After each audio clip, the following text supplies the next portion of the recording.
Para entendermos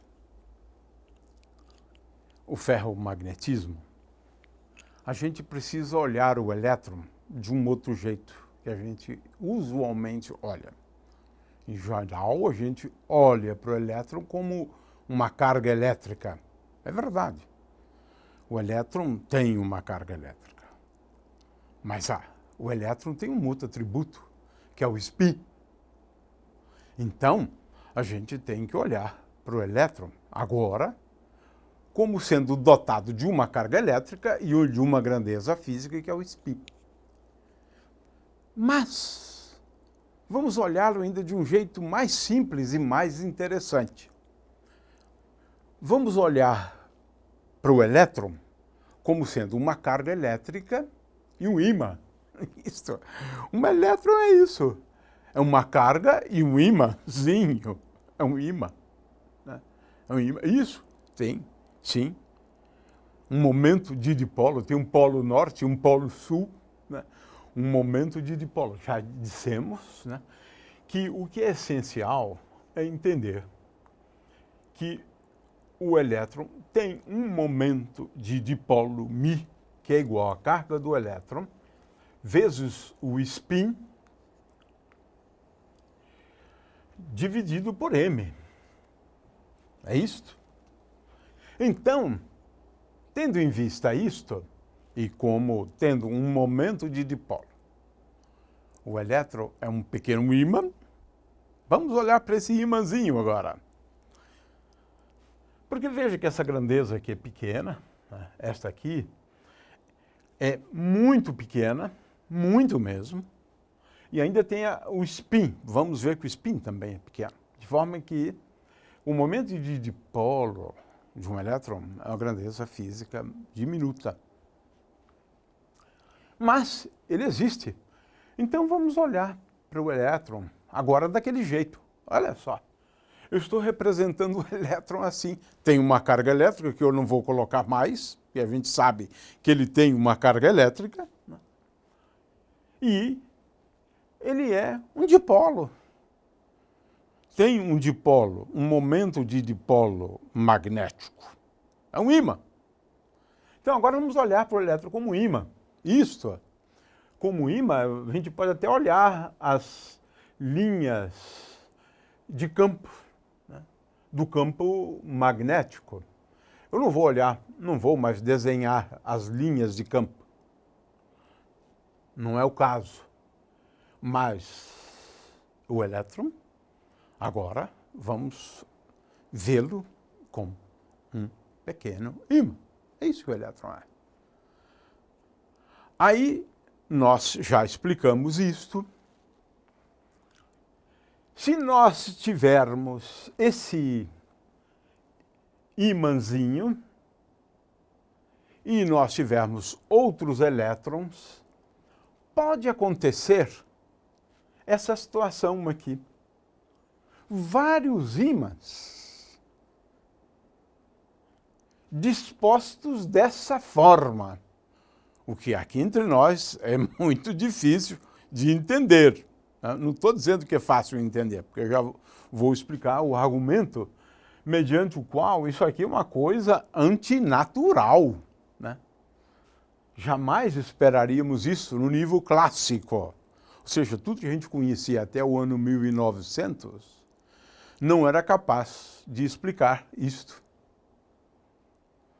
Porque é muito difícil. Como é que a gente pode fazer com que os spins, porque a questão aqui, na verdade, diz respeito aos spins, né?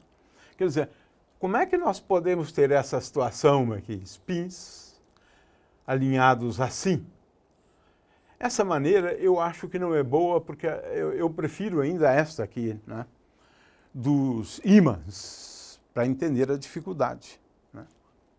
Então, já dissemos que se um material for tal a conseguir esta proeza aqui, de ter todos os spins na mesma direção e orientados com o mesmo sentido, que é o que tem aqui, Então, esse material é um material diferente. Ele é um material ferromagnético. A questão é, como é que ocorre esse milagre? Orientar todos os ímãs, conseguir essa proeza ali. Claro que não precisa ser todo o material. Pode ser uma parte dele, que chamamos de domínios. Mas se ele tiver domínios, ele é um material ferromagnético. Não importa o tamanho dos domínios. Mas o fato é que no material ferromagnético acontece esse milagre. Em algumas regiões, os spins estão orientados assim, estão assim. Ou, melhor dizendo, né, os ímãs. Cada elétron é um ímã. Os ímãs estão assim. Isso é uma proeza. Por quê? Veja que é impossível explicar isso utilizando argumentos da física clássica. Porque uma regra de ouro, né, dos ímãs, e a gente vê muito, e a gente ouve muito sobre isso, né, como sendo uma espécie de lei, né, mas isso dá para explicar, né, esse comportamento dos ímãs, que é o seguinte: polos iguais se repelem. É uma maneira, mas é verdade isso, né? E polos norte e sul, se forem diferentes, eles se atraem. Então vamos ver esse vídeo agora para a gente entender isso. Neste vídeo, iremos mostrar a interação magnética à distância, tanto entre ímãs quanto entre um ímã e moedas. Os ímãs artificiais são fabricados a partir de materiais ferromagnéticos aquecidos, sujeitos a um campo magnético intenso proveniente de um eletroímã. Os ímãs possuem um campo magnético que pode atuar à distância. Porém, os ímãs somente atraem fortemente materiais chamados de ferromagnéticos, que são os compostos que contenham ferro, níquel e cobalto. Outros materiais como o alumínio, o cobre, a prata, etc., não interagem fortemente com os ímãs, pois tais materiais não pertencem à classe de materiais ferromagnéticos. Outro aspecto importante é que todo ímã possui dois polos magnéticos, chamados de polo norte e polo sul, e eles são inseparáveis. Polos de mesmo nome se repelem, enquanto polos de nomes diferentes se atraem. Por isso, quando giramos um ímã sobre a mesa, os outros ímãs também giram, por causa dessa ação à distância entre os polos. Então, grosso modo, o que nós dizemos é que, e estamos vendo aí, é que essa situação aqui, ela é altamente instável. Estes aqui se repelem e estes aqui também se repelem. Haverá repulsão. Haverá repulsão. Você não vai conseguir isso. Então você está vendo que isso aqui não é possível. Ou é? Não. É se a gente recorrer à teoria quântica, que é na teoria clássica não. Na teoria clássica não. Nós temos ímãs aqui, a tendência é deles se repelirem e não ficarem assim. No entanto, quando eu tenho polos opostos, eles se atraem. Eles se atraem. Ou seja, essa aqui é perfeitamente possível você ter esses dois orientados assim, com orientações opostas, né? Então, é claro que a gente faz análise, usualmente, a partir de considerações da energia, né? Isso é que é uma coisa importante, né? Nós vamos explicar isso depois, quando a gente falar em transições de fase, né? E quando a gente falar também na temperatura crítica, né? Mas olhando ou raciocinando em termos puramente clássicos, a gente acaba concluindo que isso aqui é impossível. É impossível. E como é que se explica isso? Bom, agora temos que explicar esses fenômenos à luz da teoria quântica. Claro que esse tópico, aqui entre nós, é um dos tópicos mais difíceis. A ponto do Feynman, em seu famoso livro, onde ele tem capítulos maravilhosos sobre ferromagnetismo, dizer que a rigor, até a época dele, não haviam ainda acertado calcular uma grandeza fundamental da teoria do eletromagnetismo ou do ferromagnetismo de uma maneira correta. É um problema muito difícil, rigorosamente muito difícil. O que eu vou apresentar aqui é apenas um esboço, porque realmente estamos falando de coisas complexas, né? Então, vamos aqui, grosso modo, apresentar apenas um esboço da teoria. Por quê? A teoria, ela leva em conta alguns aspectos que são extremamente importantes, né? Então, uma delas é o princípio da exclusão de Pauli, mediante o qual a gente sabe que você não pode ter elétrons com dois números quânticos iguais.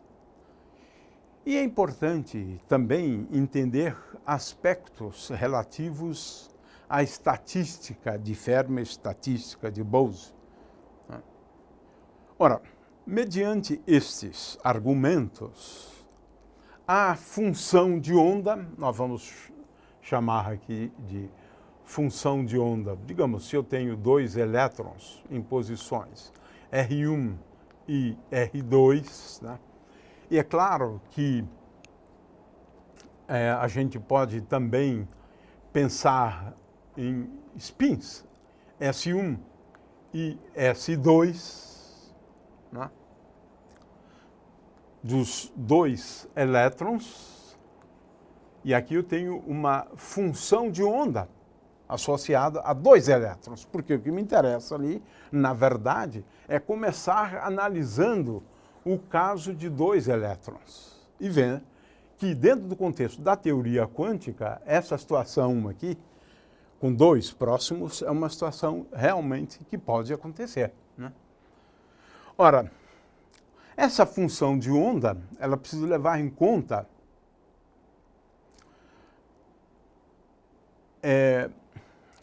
um outro aspecto, que é o seguinte: a função de onda, ela deve ser antissimétrica pela troca de R1 e R2 e pela troca dos spins S1. Vamos colocar assim, talvez seja melhor isto, né? S1 indo em S2, pela troca. Então, R1 indo em R2 e, claro, R2 indo em R1, trocando a posição das partículas e trocando os spins também dos elétrons.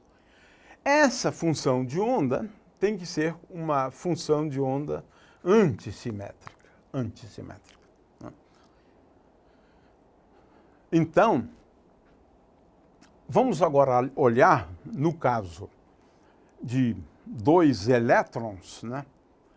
Vamos agora olhar, né, os possíveis valores, né, dos spins, né, ou qual é a situação em relação aos spins.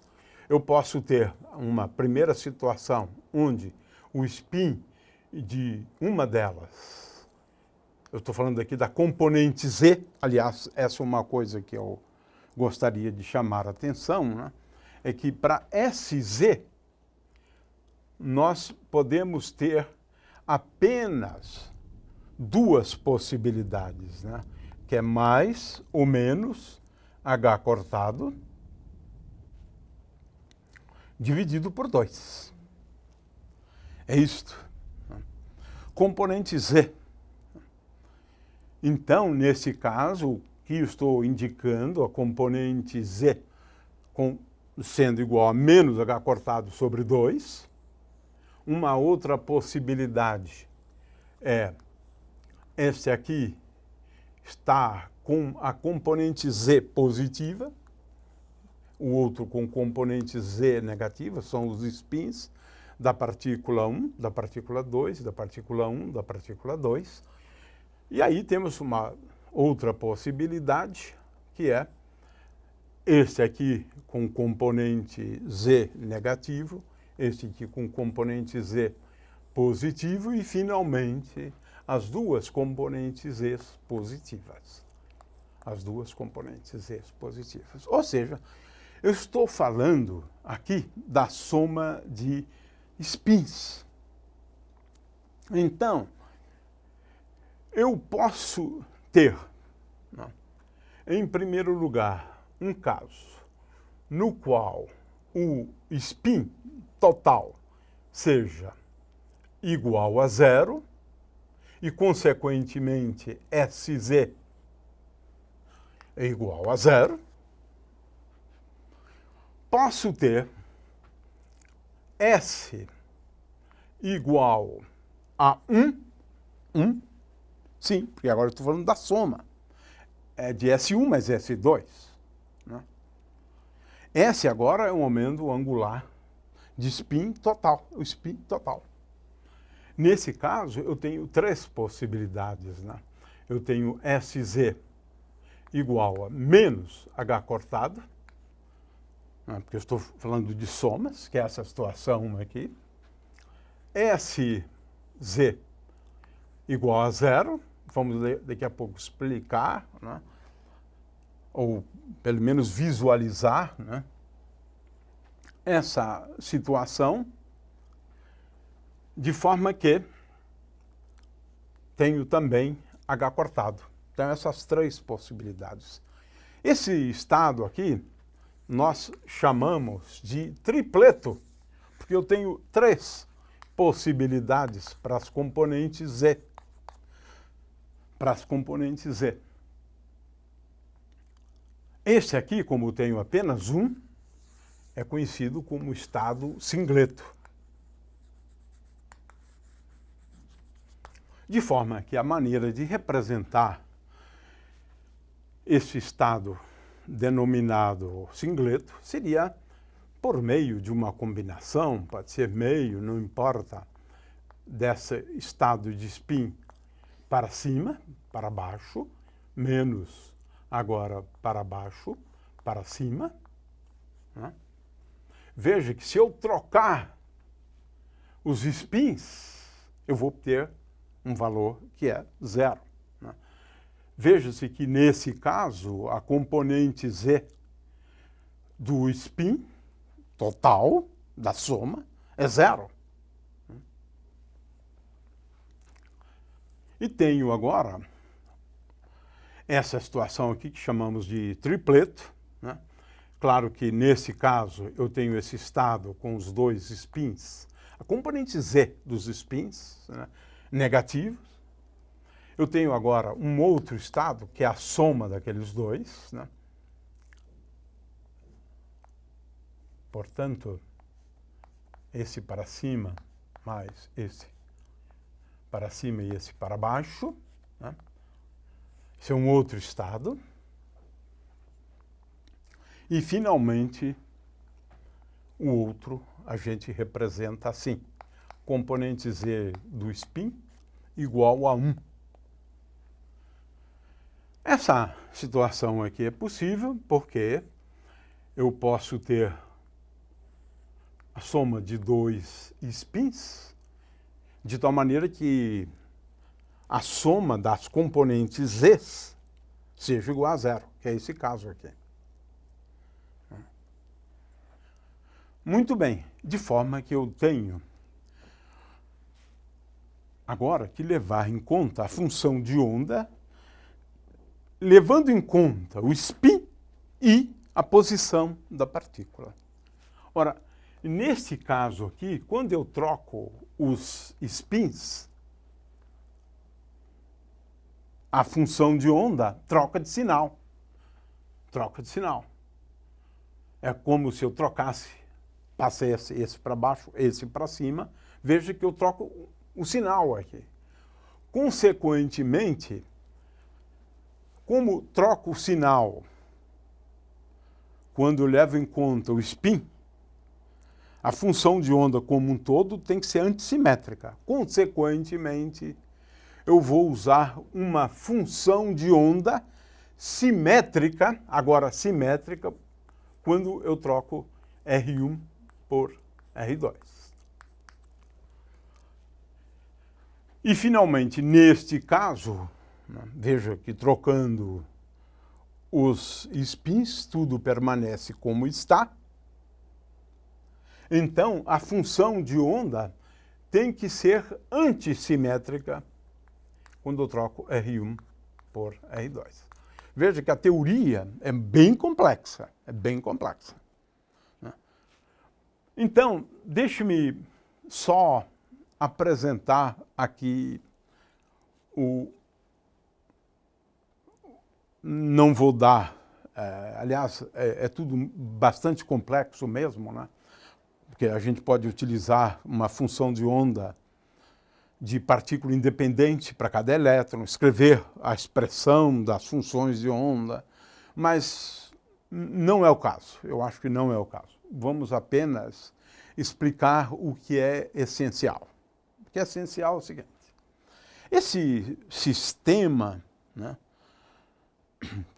envolvendo elétrons, mas aqui nós estamos falando da interação entre 2 elétrons, né, ou interação de cada um dos elétrons com os íons, né, porque quando eu subtraio um elétron, eu tenho agora um íon de um átomo, por exemplo, né. Mas, de qualquer maneira, o que é essencial é o seguinte: a dinâmica desse sistema, ela é regida por uma grandeza física, que é um operador, que é a hamiltoniana do sistema. Então, o que a gente, em princípio, mas não estou dizendo que isso é fácil, é dificílimo, é complicadíssimo isso. Porque eu tenho um sistema, por exemplo, pega o ferro, né? Olha o número de elétrons, né? Então é um sistema muito complexo. A função de onda é muito difícil de você escrever, de você determinar, de você efetuar cálculos, né? Mas essa função de onda, para determinar a função de onda, é uma coisa complexa. A hamiltoniana já é mais fácil, eventualmente, de escrever, né? Porque a hamiltoniana tem uma parte da energia cinética da partícula 1 mais energia cinética da partícula 2, é menos, cada um dessas aqui é menos laplaciano, agora envolvendo 1 sobre 2m, né? Essa outra aqui é menos laplaciano dividido por 2m, e agora tem usualmente seria um operador, mas na representação coordenadas, é uma função só de R1, R2, né? E envolve aqui, basicamente, a posição dos íons, a interação entre os íons. Esse termo aqui envolve a interação coulombiana. Então, por exemplo, a interação entre dois elétrons é menos que E ao quadrado, porque eles se repelem, né? Menos que E ao quadrado dividido por 4π ε0 módulo de R1 menos R2. Então, a interação coulombiana, essa aqui é um pedaço da interação coulombiana. Então, escrever Hamiltoniano de interação não é uma coisa difícil. Então, o problema todo é o seguinte. Vamos calcular a energia mínima no estado singleto. E essa energia mínima é dada por psi. A função de onda associada a esse estado que estamos chamando de singleto, H psi-s. É uma energia do estado fundamental quando eu considero um estado singleto.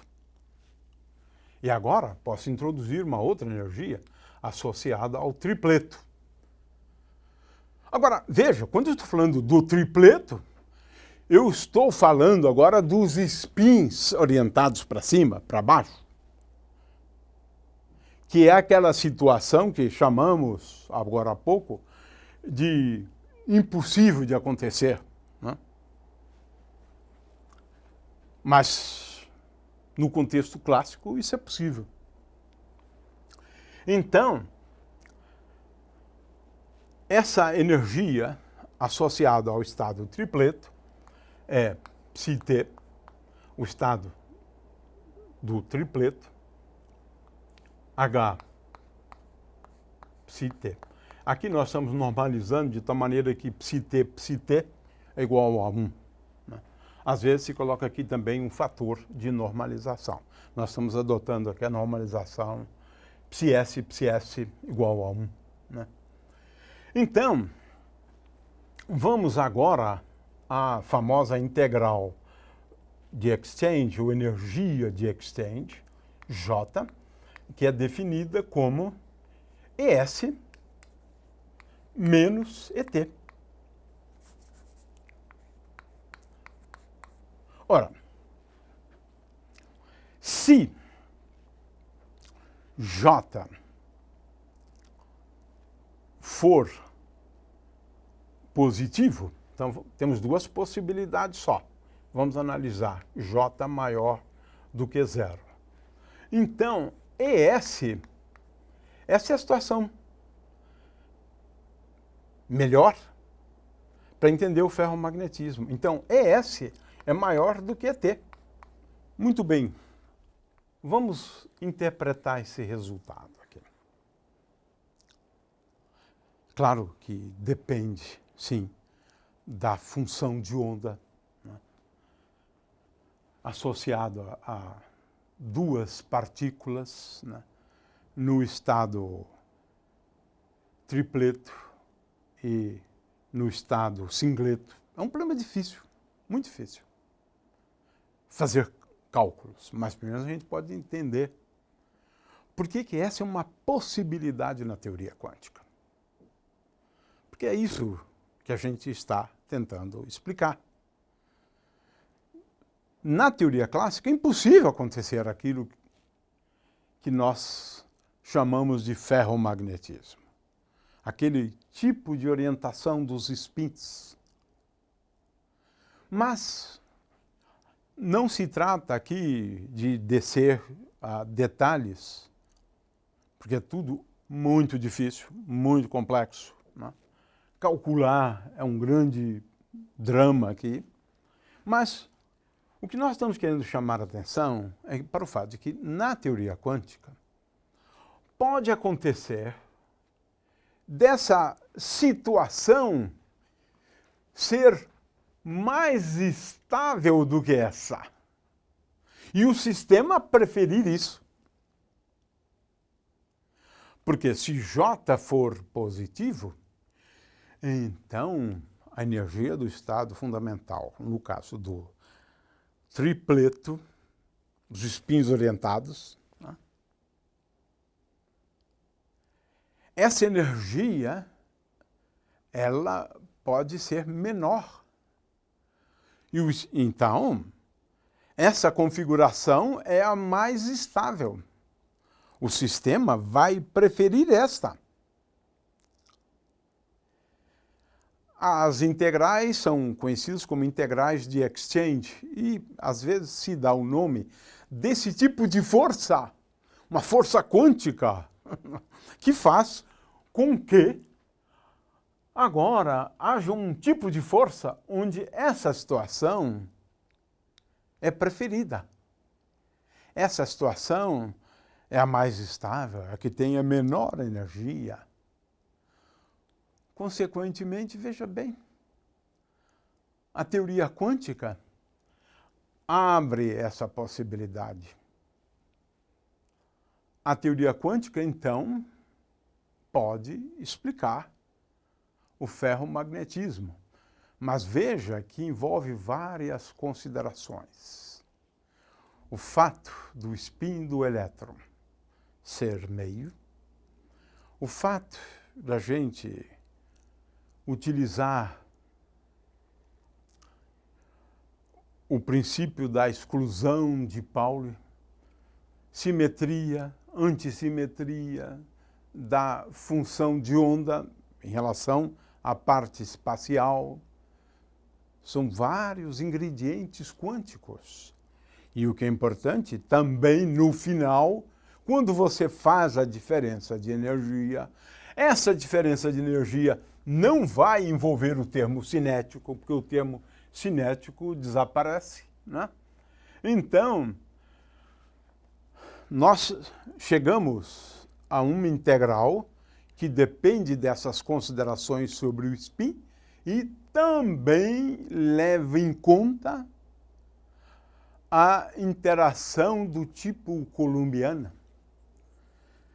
Então, o fato dos elétrons terem carga, que no caso também tem um papel importante, né? No caso do ferromagnetismo, porque tudo é movido à interação coulombiana também, né? Além dos aspectos que nós já apontamos. O fato é que a teoria quântica é complexa, mas o argumento é relativamente simples. Calcular é outra coisa. Mas, de qualquer maneira, veja que no caso da teoria quântica, nessas circunstâncias, tudo depende do sinal daquela grandeza física. Mas, se o sinal for positivo, então ocorre o milagre. Eu posso ter dois elétrons com os spins orientados assim. E essa é a explicação quântica para o ferromagnetismo.